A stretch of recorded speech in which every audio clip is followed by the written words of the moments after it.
Thank you for joining us wherever you are. This podcast episode is brought to you by the Old Ways Actual Play team. This actual play uses the 7th edition Call of Cthulhu tabletop role-playing game rules by Chaosium. This actual play is performed by adults and in an adult setting. While we try very hard to stick to language for all ages, listeners should know that this podcast may include mature themes. All content, including names, places, events, companies, and etc., that may bear resemblance to entities living or dead, is strictly coincidental. My name is Michael Diamond, and for tonight's game, I will be your keeper. Thank you for joining us on another episode of the Old Ways podcast. I'm your keeper, Keeper Michael, and we return to Horror on the Orient Express, where we have a very interesting situation to resolve. But first, I'd like to thank you, the listener, and especially you, the Patreon supporter. If you've not had a chance to check out what we have to offer on Patreon, you can at patreon.com/theoldwayspodcast. You can also subscribe to us on YouTube, where by the time this episode airs, no doubt our shenanigans at Origins 2023 are now known, and you can all make yourselves readily available of many cast faces and reactions to all the silliness. With that to bed, we need to get to introductions, which begin to my right. Hi there, this is Mike, and I play James Robert Fraser, who has just spotted that there may be a robbery taking place. Oh, yes, a double murder and a robbery, it seems. At least from the facts and evidence in front of you, to Mr. Fraser's right. Hi, this is Rena. I play Lady Elizabeth Fitzroy, and people need to stop burning things I want to read.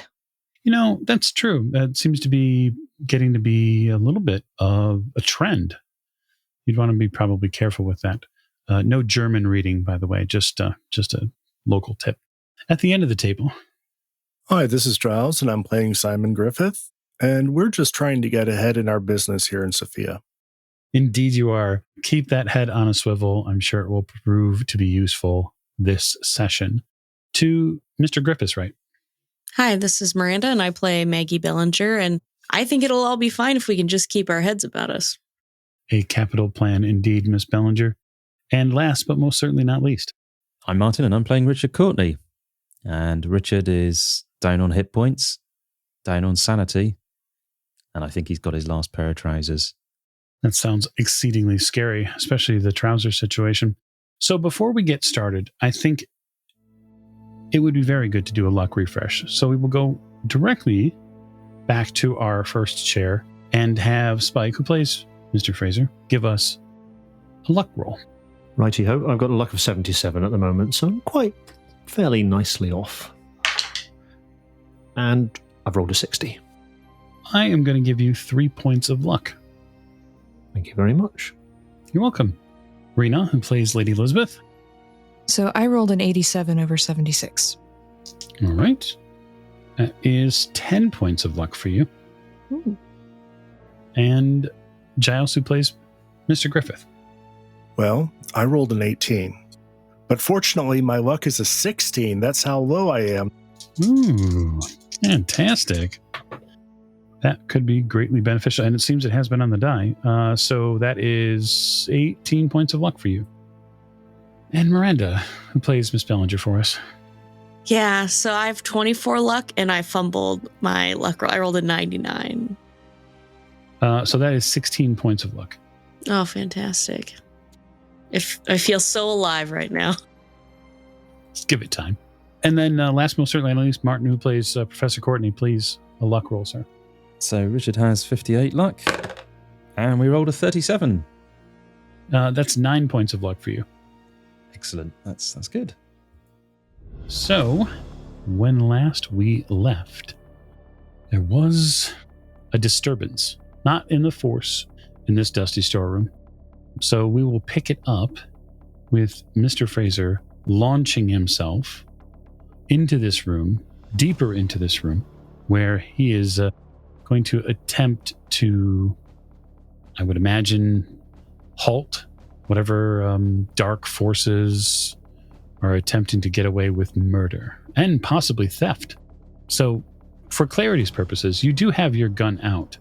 Are you going to utilize it? That is my plan, yes. So I think Fraser has seen these people murdered. He is aware of what the stakes are.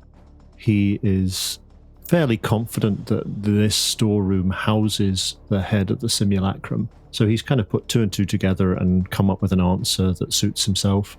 And if I can see that someone is trying to climb out the window holding something that looks like it could be roughly head-shaped, I want to stop them. In order to do that, because I'm not particularly keen on being a murderer myself, despite having been imprisoned for that very crime not that long ago, I want to try and shoot them to disable them if I can. So either shoot them in maybe the arm so it forces them to drop whatever they're holding, or shoot them in the leg so they fall and, hopefully they don't fall out of the window, fall inside, but either way, fall and drop whatever they're holding, so that gives us a chance to catch up with them and grab it. For the visualization of this, I don't have a problem with your plan. I think there's going to be a disadvantage to what is effectively a called shot. While you're not firing into a melee, there are other people huddled around this space. They're also trying to get out the window only so many people can get out the window at one time. The person who's carrying this object is in that lead position to go out the window, but they haven't made it out yet, so they are a valid target. So I'm just going to shout, "Stop where you are!" and then I'm going to shoot. Yeah. I'm not going to wait to see if he stops, because I know he's not going to, but at least I'll have made plain my intention. Yep. And let's see. A firearms of 45. Mm-hmm. However, because I've got an associated skill, my rifle is 72, that, I believe, allows me to increase my firearms by up to plus 10 to a maximum of 50%. I rolled a 97. I think it's reasonable to say that your associated skill would give you enough bonus to cover versus the fumble problem you have currently. I am okay with that. Okay, so that just goes wide then, that shot. Mm-hmm. I would have to spend quite a lot of luck, 47 points of luck to make that a success. I think I'll just let it go.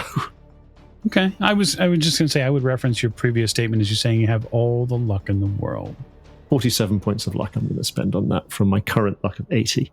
And that is with technically the disadvantage die also rolled. So I'm going to have you roll damage. Pitiful 4 points of damage. You wing this person. A shot rings out for all of you. Does he drop whatever he's holding? That's the question, because that is my intention, to try and make him do that. Certainly. Let's give him a luck roll to see if he can hang on to it.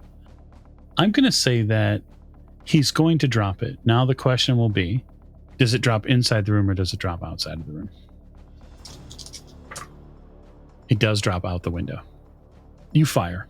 You, with just a sheer luck perhaps, manage to squeeze that bullet between the arm and the body of one of the men trying to get out the window, and you shoot him in, his posterior, which jolts him upright. And he bangs his head and shoulders into the window frame, and the window clatters down just a little bit, and you see this object, whatever it is, pop out of his arms. And that is your action. He's dropped it! So, fortuitously, on 85, Miss Bellinger, the old man who you were helping, we'll just say, carefully guide to the floor. That has happened now. My question is with Fraser shooting and this sort of something is going on in that room, what do you think Maggie would do, especially after hearing Fraser say he's dropped it? Oh, well, the guy's down, so he doesn't have to care for him. He's probably fine. And so I would have rushed towards the commotion, as one Maggie Bellinger often does. Okay. You rush in, where angels fear to tread. Maggie has a move of 8. Mm-hmm. And so I would ask you, Miss Bellinger, are you planning on spending your entire movement? You could get all the way to the back of the room by doing so, but upon entering the room, you're going to encounter a couple things. If she's going in sort of at haste to collect everything, or more specifically, ahead. Mm-hmm. She's going to encounter first a rather grisly scene, but I'd like to have her make a sand roll versus what she's seeing here. That is a fail, 56 over 45. All right. You are going to lose 1 point of sanity in that regard. So this is grisly and ghastly, and clearly there really isn't any way to deal with this as far as you're concerned, other than some frightful response or some type of uncontrolled response. So I would just ask you, what is Maggie's uncontrolled response to seeing this? What is the thing that she can't seem to gather herself? What thing happens to her? Yeah, I think it might be like a freeze response. Like she wasn't expecting to run in and see this, even though Maggie's seen some shit in her day. Run in and then she is all of a sudden facing this. So it probably is like a gasp, holding over hand over her mouth, and maybe even like a back, like she runs in, but then immediately back against the wall. Mm-hmm. Like almost in like a half retreat, but the wall is there. So she's just like trying to get as far away from it in that room as she can. Okay. So you step in far enough. I'll rule, given the width of the storeroom and the available space, that you don't become another object in the way of any future firearms attacks, because you're clearly trying to back yourself away from what you're seeing, what's going on. You do sort of collide with a storeroom bookshelf, and you grab onto it because it's something firm and sturdy and real, and likely is one of very few items in this room that's not sprayed with some sort of blood pattern. You do see in the room, in the depths of the room, that there are a couple of men trying to get out a window. And it looks like they may or may not be pushing someone out a window. So you did go after Mr. Fraser. You went on 85, but also on 85, the gentleman you shot, Mr. Fraser, is going to continue out the window. That is his action, hollering in pain, but he does manage to get out of the window. All right, so directly after 85 is going to be Simon on 80. Okay, Simon's entering the room after Miss Maggie. Yep. And he sees the cluster fluff that's going on in the room at the moment. He does. He sees two gentlemen at this point. I'll stretch the word of the use gentlemen here. At the end of the room, they are in dark clothing. They have high collars. They have fedora hats on, not fezzes, just for everybody's benefit. What you do notice at the end of the room, again, those two gentlemen, you notice the gore fest sort of in the middle of the room. These are unfortunate souls who've likely been caught in the middle of something terrible, but there really isn't a bone in your body that will give it focus at this point. Your job, your mission here is to secure something or to stop them from whatever they're doing. So you don't have to make a sand roll in this regard. You don't have any feeling for them. My eyes just roll past that, looking at the targets. Mm-hmm. You said there's a couple men and they could be grappling somebody else, trying to push them out a window. Is that correct? So the person who they had, seemingly, you'd probably still see their arms sort of pushing someone out a window. That is something that you would see. You wouldn't have seen the package because that's already out of that person's hands, and that person already took an action to get themselves out of the window. I would say that you'd probably see these two gentlemen sort of finishing off pushing somebody out a window. Am I able to say anything to Simon when I see him running in? I mean, he'll see me standing with my arm outstretched, pointing my Webley at the window. You, Simon, at this point, you would have heard freeze, stop, something like that, halt, etc. You would have heard the pistol shot, a Webley that you're fairly familiar with how it sounds. But I don't have any problem with you speaking to him as long as you can encapsulate it in about 6 words. Oh, yeah. Drop the head out the window, Simon. Simon's sprinting as fast as he can with the slightly reduced movement from the botched Anton healing experience. Sure. But he still is a tall man with a large stride, and he closes with the two at the window with his dagger and just sticks it in the back of one, pushing him out of the way while he gets to the window. All right. So you can go ahead and make your fighting brawl roll. He's going to attempt to dodge. That's a 10. It's just a hard. I missed it by 2. Well, I can spend the 2 points of luck if I need to make it extreme. I mean, it's your luck. We're here. You tell me what you'd like to do. Well, I've got 34, so I still have above that magic number, so we'll go ahead and make it a 32 and an extreme. Okay. So as it's a bladed weapon, it'll impale. So go ahead and full damage plus roll damage. 17 points of damage. You see something else occur in the room, Miss Bellinger, and that is the rather tactical movement of your friend and fellow traveling companion, Simon Griffith, enter the room. And when he does so, there's a blade that sort of appears in his hand. You didn't see it there before. It's a stabbing motion, right? Stabbing down, stabbing up, etc. Stabbing down with my height into his back, so it's sliding in at an angle. Yeah, so we would call this sort of a soldier's death.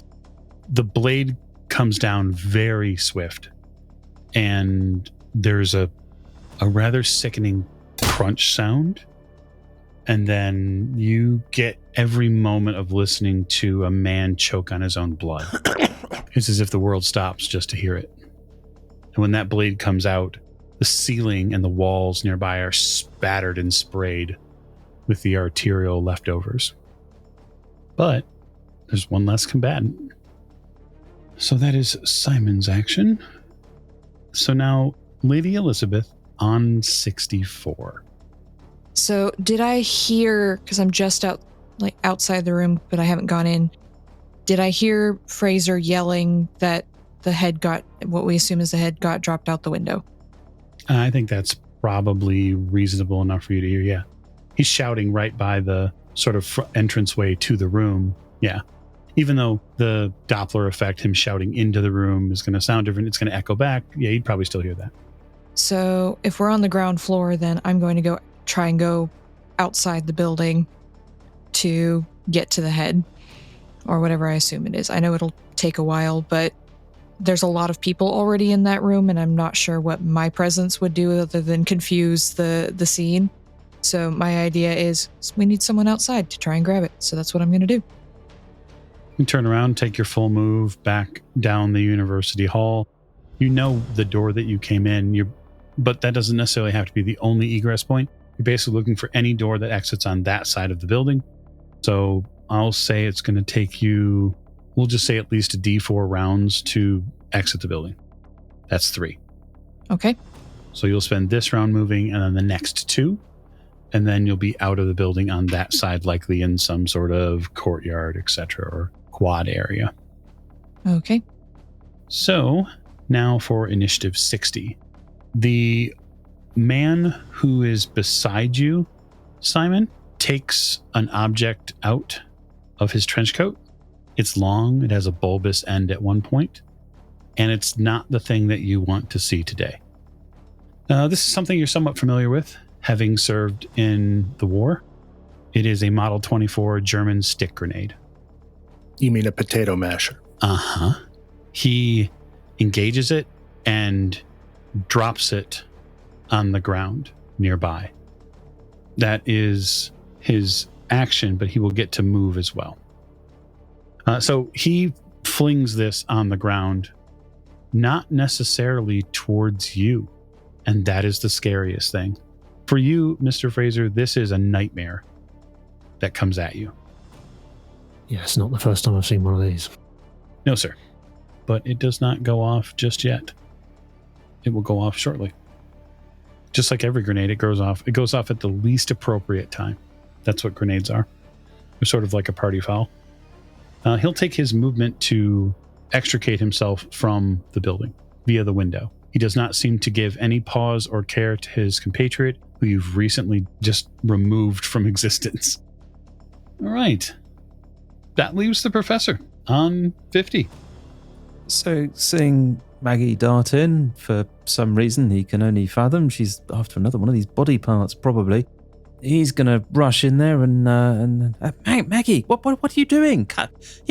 There's dangerous things going on in there. Come on, this is not right. Come on.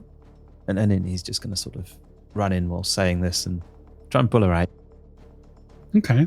So you run over to her in an attempt to pull her out because there's obviously something wild going in here. And it's at this point you see a headless body, a man who's had his skull caved in by a bookcase. Maggie's continuing to sort of scream and grab at the book rack, and that's when this metal ping hits the floor. And you're not a man of war, Professor, but you are likely educated enough to know what one of those things are. So you just run into a room to grab a friend, and there seems to be a live grenade in it. Come on, we're getting out of here. And he's going to pull Maggie by the shoulders and attempt to prise her off the bookcase and out of the room. Okay, as I always like to do, I'll ask you, Miss Bellinger, are you resisting? I think after my coming in and sand loss and everything that's happened since I came in this room, that I would likely not resist. I don't have that much of... I have a death wish for Maggie, but not that big of one. So Richard's move is 7. I will say that you spend likely half of that getting to Maggie. You'll spend the other half of it heading out of the room, what is at likely high speed. So we will consider you and her still at the edges of the room for the rest of the moment in this scene. And it's at that point that I'll have to ask you first, Spike. Is Mr. Fraser going to continue to utilize his Webley? He's going to run away. Maggie, you're going to continue to run with the professor on 85. Absolutely. Simon, we come to you at 80. Question. So I am over by the window now where the two gentlemen were pushing the one out. Yep. Except one of them is now on the floor. The other one dropped a potato masher on the ground, and he threw it to the center of the room. Not because you said it wasn't at our feet. It was not at your feet, no. He threw it back towards the room. And is he trying to go out the window? He has gone out the window. That was his movement action, was to leave the room. I will do the same. You take your movement action to leave the room, which is a fantastic move. Oh, there's a grenade in this room? Let me step out the window. It's one of the few things Simon is afraid of. It's a healthy fear. I mean, who wouldn't have a healthy fear of grenades?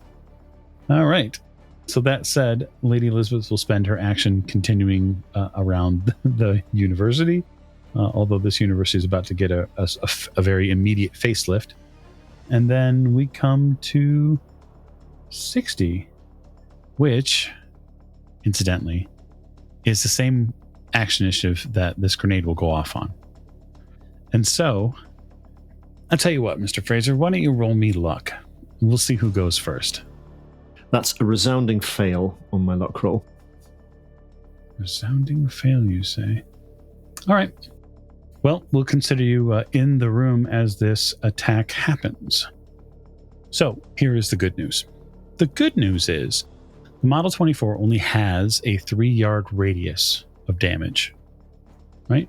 And so there are no characters currently who are at what we would call ground zero of the attack.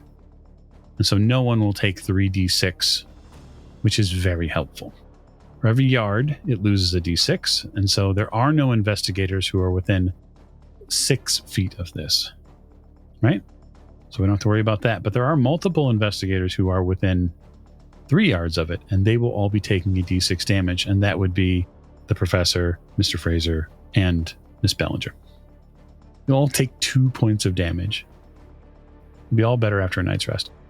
So there is an explosion, a concussive force blast that goes off in this storeroom. It shatters all the windows in the room. It upends bookcases. It likely sets certain papers and boxes on fire. Those of you who are trying to get out of the room are propelled out of the room and into the hallway. It is something that you certainly hear, Lady Elizabeth. You hear that down the hall, that there is a bomb that has gone off. But that said, you are all able to, we'll say, not take the worst of it. And that means that it's your action on the rest of your action, Mr. Fraser, on 60. I'm kind of guessing that I've been blown off my feet. Certainly. My gun is probably out of my hand, so I will scramble to my feet, grab the gun, take a look back into the room to see if there is a clear path to the window for me. If so, I'm going to run through the debris of the room and go out the window, but if not, I'll try and get round to the other side of the window by running out the corridor. Yeah, I'm going to say that because the grenade just went off, there's likely way too much smoke in the air for you to see anything clear at all. It is shattered and pulverized a ton of wood and paper into the air, and so you wouldn't have a clear look at that window in any way, shape, or form. Be a big, nasty cloud in front of your way.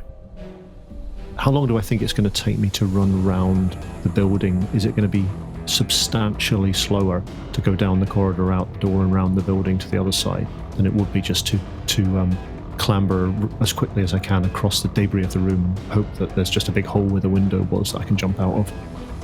It'd probably take you twice as long to go around. You're figuring. I'm going, even with having to negotiate the rubble, I'm going to go through the room, then hold my breath and go through the room, gun in hand. Okay. You spend your movement going carefully, hustling through the debris and the smoke to get to the window. Yeah, I won't call for a dex check. I think that anything that would have been in your way is now sort of out of your way. And the floors here, there's no subfloor for you to fall through.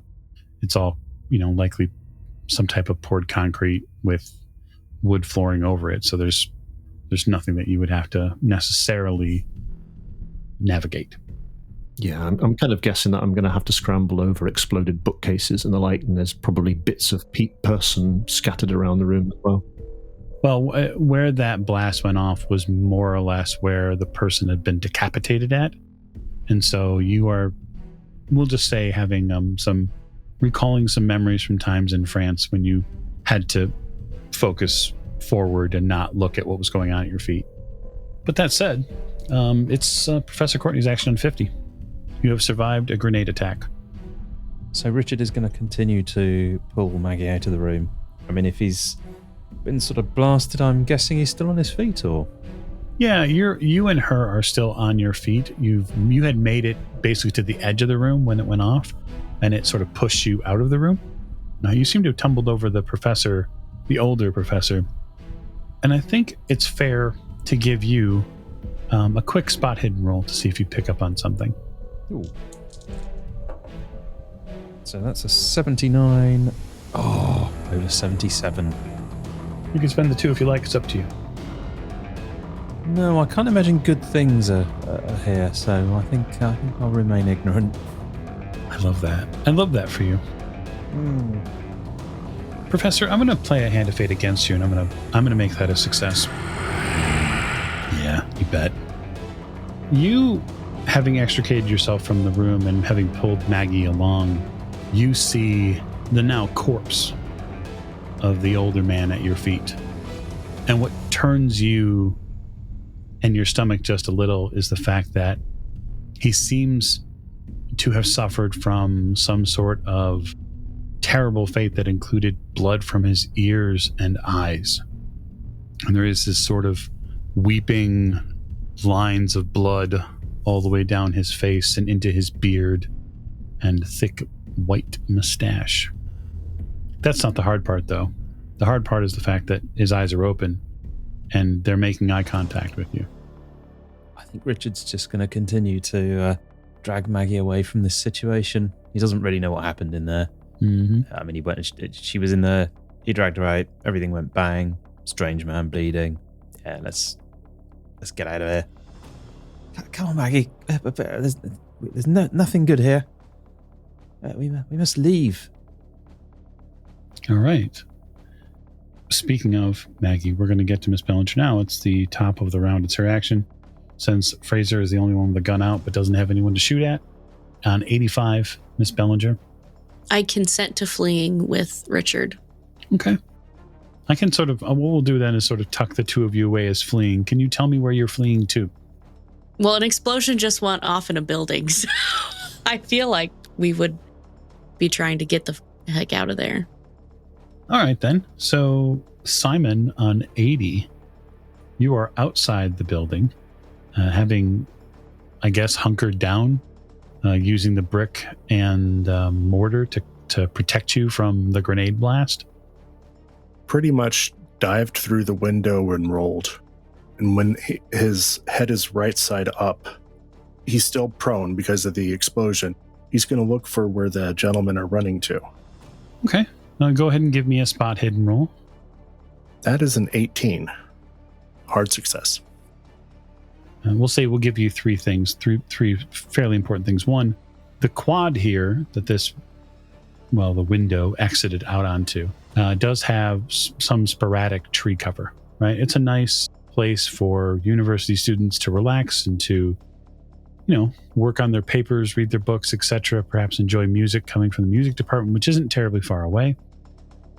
Two, in conjunction with those trees, you see that there are a couple of dark-clothed figures by nearby trees who seem to be goading or urging the third thing that you see, which is a shorter, thinner man who is now running at speed away from the building. And you can even tell where he's running to. And that is the street where there seems to be a truck in idle waiting. Do I recognize any of them? Not personally, no. Okay. Simon's going to stand to his feet and start running. So I would tell you, the player, that it does look like there are men who seem to be watching and sort of watching this person make their exit. It is likely that you will have to contend with them at some point. 64, so it has now been 3 turns since Lady Elizabeth began hustling around and out, and you make for these a series of very large wooden doors that mark the exit of this portion of the university, and you push through them into the, we'll say, mid-afternoonish overcast skies. And it's a little cold here, but you're here now out in the open, and you can see in front of you sort of this strange scene begin playing out. First, there is smoke coming out of one of the university windows on the main floor. You likely know why that is. 2, there seems to be a rather striking and well-built individual running now near that window, running away from the university. There also seems to be another slight shorter man who is ahead of that first man, who is running towards a truck. You sort of get the entire profile of this situation. Distance-wise, unless you have a rifle, which I don't believe Lady Elizabeth carries a rifle with her, there's not an immediate action that you can take to stop either one of them. But it is your action. You're welcome to do with it as you choose. I guess I'm going to keep moving in that direction, because I have a 22, but it's not going to be much use from this far away. You can begin making your way down that. You realize that if that truck is pointed on the street direction you think it is, if you head towards the curb, they'll have to drive past you at some point. And that's where we're going. Okay. That is where you are going. Mr. Fraser on 60. Now your action, sir. Okay, so if I get to the window, can I take in the scene outside, or is there that much smoke that I'm going to have to actually jump out the window out and get a little bit of distance from the building to be able to tell what's going on? I'd say that there is a fair amount of smoke. You could stand in the window. I don't really want to stand still at any point during this. I want to, if I can't see enough at a glance as I run towards the hole where the window used to be, then I'm just going to jump out the window and keep running. You leap out the window. There is a little bit of extra space. The window itself has been blown out, so there's another 2 feet or whatever it is of clearance to get out. So getting out of the window is actually a lot easier because you have headroom. And then you're behind Simon as he's continuing, basically as he's beginning his chase across the lawn here, and I won't make you roll because I know your spot hiddenness is pretty fantastic. You do see that there are individuals posted towards this truck where that man is running, likely with an object that is about football shaped, soccer ball shaped, etc. There are people on this path who are looking back at Simon and now you, and they clearly are clothed exactly like the other assailants. How far away is the truck? So the truck is probably about 30 meters. It's a rather wide green space. Okay, so it's out of range of my pistol. That would be a hard difficulty, I think. I want to try and shoot a tire of the truck. Or even better, I want to shoot the petrol tank. Okay. Both would be very difficult rolls. I don't know that you'd be able to get... I don't think the petrol tank is in viewable space for you. I don't think it lines up enough with the way I see the scene. Now, shooting a tire, that's different. You can definitely see that. It would still be a pretty difficult... You'd incur a range penalty, obviously, because the truck is beyond. Absolutely, yeah. I don't have a problem with that. Can I do that whilst running, or would I have to stop to take aim to shoot? I think you could totally do that while you were running, provided you're willing to take the additional disadvantage in doing it. Firing a gun at full speed, even a stationary object, is pretty tough. It's also out of the main range band of that pistol. I think I'll stop, actually. I think I will run out to, if I can tell I'm not going to get close enough to actually be able to do anything in close quarters. I'm just going to get to a clear position, stop, take aim, and fire, and try and shoot out one of the tires of this truck. All right, go for it. So am I just having one penalty die? Yeah, it seems right. The BDI won't apply here. No, sure. Yeah. Here we go. Well, that's 100. Ooh. Okay, so that is a misfire for a revolver. That is very rare. And it's also a fumble, so... So it's 100. So that's a mechanical failure for the gun. The Webley jams, and you utter a series of curses, likely, but it jams and jams hard, and it doesn't want to click over now. You will have to make a successful firearms roll to, we'll just say, politely unfuck that weapon before you can use it again. Okay. Given that it's 60, two men who are watching this third man sort of begin to escape, they are going to step out into the green space from behind cover, and they're going to fire one at each of you. Can I dodge? You can dive for cover. Absolutely. So you're going to dive for cover.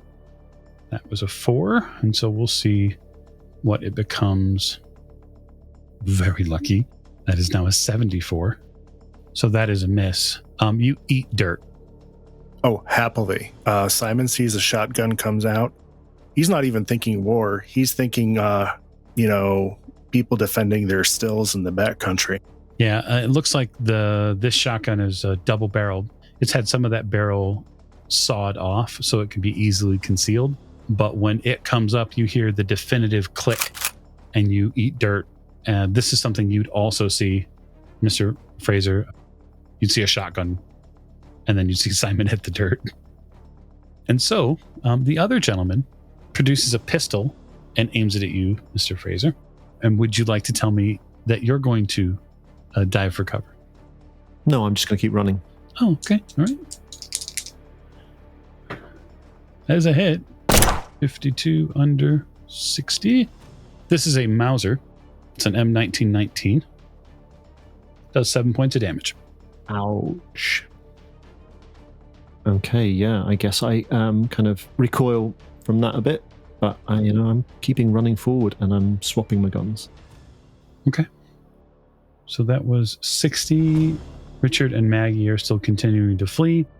You're fleeing out of the university, just to make sure that we're all understanding where you're at.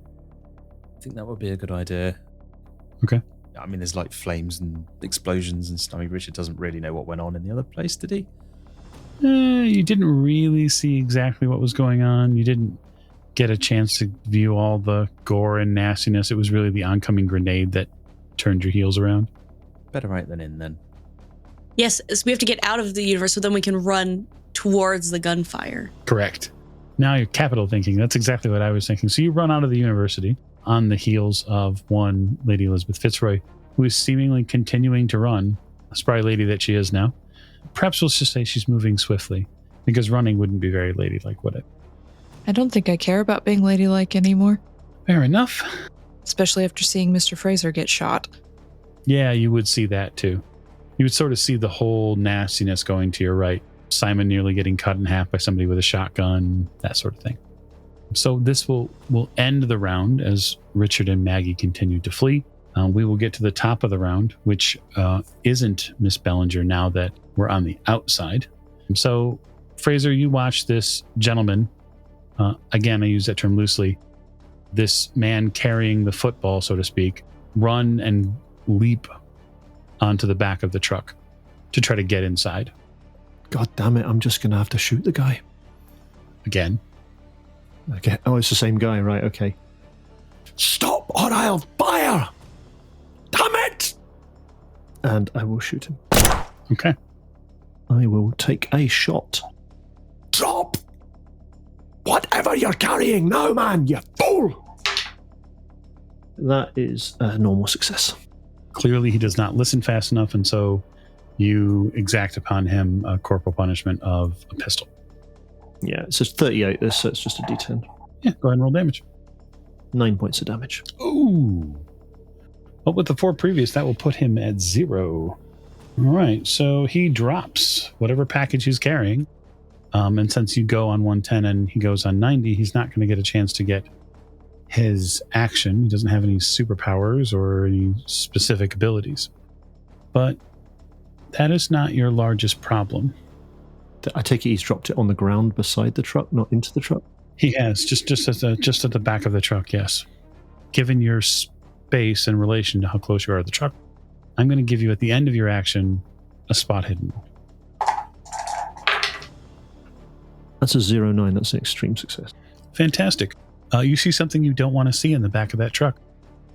Actually, 2 things, technically. 1, a man sitting on a stool. The second thing that you see on the back of that truck is a Maxim gun pointed out the back of the truck.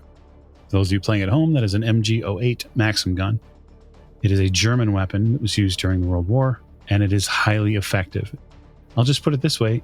For those of you also who might be playing at home, it has to be cooled by water to work. And that tells you how powerful it is. Get down, everyone!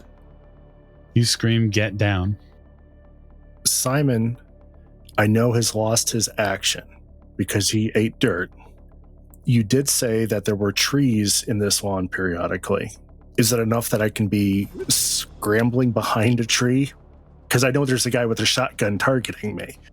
You're harder to hit at this range because you're basically flat on your back or stomach. You would be pretty hard to hit. It doesn't mean you can't roll towards a tree. I'm perfectly fine with you rolling towards a tree. That's what he wants to do. He's not trying to make any offensive action. He just had a double-aught buckshot fly over his head. He is not a happy camper. Okay, so Lady Elizabeth, you hear Fraser scream. He has not had yet the opportunity to hit the dirt. Unless there's any objection between Martin and Miranda, I'm going to sort of close off their actions. They don't seem to be taking any aggressive movements at this point. So for clarity of the scene, we'll say that you're continuing to flee. So on 70, that Maxim gun is going to get a chance to go. And so I guess I'll ask a question I asked earlier, which is, Mr. Fraser, would you like to say preemptively relinquish your next round? Oh shit, I'm hitting the dirt. Damn straight. Pistols are very different. Rifles are very different than a true weapon of war. A Maxim gun is a war weapon. And you all begin to hear a very, very loud, continuous report. This Maxim gun goes off and continues to fire. It fires at the dirt. It fires at you, Mr. Fraser. You know that as you're continuing to stay down to not get hit. This is something you'll see, Lady Elizabeth, from the side, there's a couple things that you see. While this gun is firing, a man comes from around the side of the truck and collects an object on the ground. It's at that point the truck begins to move down the lane. And as it goes, the Maxim gun does not stop firing. It pelts cars, trees, bushes, all sorts of just a complete swath of destruction until it gets about, we'll just say about 4 or 5 car lengths down, at which point you hear a metal on metal sound and the firing stops. Is it my turn? It is on 64. Is the man who grabbed the thing on the ground still out of the truck? You can't see him. He's on the other side of the truck. You don't know if he's in the cab or if he's on the side of it, but the truck is between you and him. Well, the gun stopped firing, so can I go around the truck? Everyone else is down. You'd have to hustle into the street to get on the other side of the truck. Okay. Okay, you do so. So when you get on the other side of the truck, you see that there is like a handle, like a bar handle on the side of the cab, and there's a running board on each side of the truck near the cab space, and this man is holding onto the bar and then holding on to the package. Am I close enough to hit him with my cane and try and get him to drop it? Not without some fairly serious athletic type movements from you. How far away is he? I'm guessing he's out of range of everything I've got. I mean, you could prepare for a round until he passes by and shoot him with your 22. Yeah, I'll do that. Okay. So past 64, Fraser, you have given up this action because you applied a very important disadvantage die to that gun. So that is super helpful. Although, just for those of you, again, in the listening audience, just so you're aware, had he not, he'd have been hit. And that's not a weapon you want to get hit by at all. That's a luck spending weapon. Richard, you and Maggie duck for cover in a big bush as this gunfire is going on. You sort of hunker down in behind a bush and watch the proceedings because you're a little scared with all the gunfire going on. Simon, the following round on 80, I think you have an action. Simon's going to peer around the trunk and try and assess the situation because he's been, as you said, eating dirt for the last round and a half. Spoonfuls of it. Absolutely. He doesn't mind. He's a miner.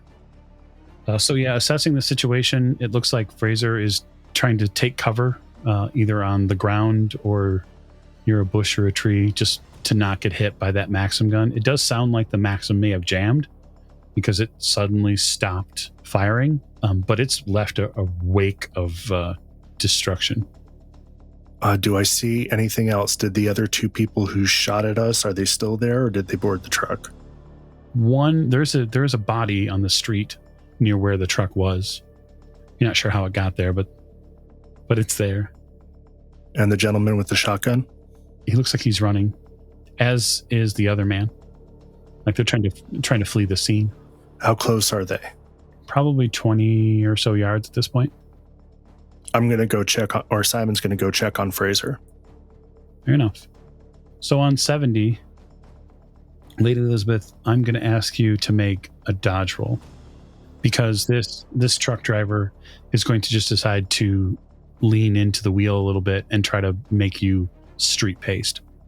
Got 38 in dodge. 06. You have to leap out of the way. This truck careens towards you.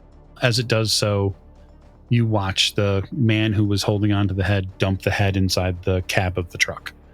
He seems to fumble for something, maybe like a pistol, but he can't seem to get it open and usable by the time they pass you, but they pass you on the street as the truck picks up speed. During its action phase, the truck is going to move, and as it does, it will be continuing its movement to get out of range of all of you here. But that said, 64, it will eventually be your action a few moments later. But it's too far away for me to do anything really at this point, or? You can try to shoot a tire out. Yeah, okay. I wasn't sure if it was close enough for that. So yeah, I'll try and shoot the tire and stop the truck. We'll say hinder the truck, not stop the truck. Hinder. Yeah. Hinder's good. It slows it down. I've only got base and handgun. However, I will spend 20 points of luck to make it an extreme. Okay, so we'll say that you turn and square up and fire, and as you do, you perforate a truck wheel. It'll give them a disadvantage die as they drive, and they'll be forced on their turn to make a drive roll to succeed and or potentially enter a crash, which is not good for them. We'll go to Fraser on 60. Fraser, it looks like Simon is arriving to help you get back up. I'm fine. Get the truck. They've got the head. The head's not lying on the ground, is it? No, sir. It is not lying on the ground. Is the truck close enough that I think I can, at a full sprint, get onto the back of it, get onto the flatbed? It's probably too far. Right. Okay. In that case, I'm going to see if I can get a shot off. Try and blow another tire. Tire. Okay. So you'll be at disadvantage because of the range, but go ahead and you'll have to step out into the street to take the shot. Yeah, I know. I like that for you. It's fun. Okay, so that would have been a 0-4, but it's a 54. I can take the tire out. I'm just gonna miss. I'm not gonna spend the luck, because if I get hit with a Maxim gun, then it will just blow me apart, and there will be no coming back from that. So I'm just gonna have to take the miss. Shot goes wide. So let me make a very important drive roll. One wit is at disadvantage. Yep. That is a successful drive roll, only by 3 points. So the truck does wobble a little bit. The back end begins to sort of step out a little bit. You can see that happen, Lady Elizabeth, but it does get the full benefit of its movement with a successful drive roll. It does not fall into a curb or into another car. And then sort of worrisome is the two men at the back of the truck. They seem to be resetting where they are. Now that it's passing you, you can see that they've reset something, and you see a very dangerous weapon on the back of this thing. I assume I'm in range of that now. I mean, yeah, technically speaking, Fraser at the end of the street would be in range of that gun. But he's done the smart thing, and, Did I have time to take the shot and then try and get behind some cover? Because I know what's coming, quite possibly coming. I assumed that you wouldn't take the shot without being up against a car or something like that. You'd use that sort of war knowledge to say, yeah, I'm not going to stand out in the middle of the street like some superhero. Like, I'm going to use the back end of this vehicle and shoot. You have the benefit, Lady Elizabeth, of choosing to dive for cover. Now, if you'd like to, you may do that. It gives the maximum disadvantage on its roll. Yeah. I've already seen it fire once, and I'm dropping. That's an 8. Ow. Okay, so that's an impale from the Maxim. However, I'm going to spend a hand of fate, and I'm going to remove the impale tag on that, and you are just going to get shot. And this may be unpleasant. Okay. Wow. Okay, so you're going to take 8 points of damage. I'm on 0. Okay. I had 8. So in the horror of all of this, Fraser, you watch the Maxim gun fire and cut down Lady Elizabeth in the streets of Sofia. She collapses onto the ground, cane clattering on the street. And as the truck continues to move now into the distance, all we have left are the horrors of the day. And that is as good a time to any as to end this episode.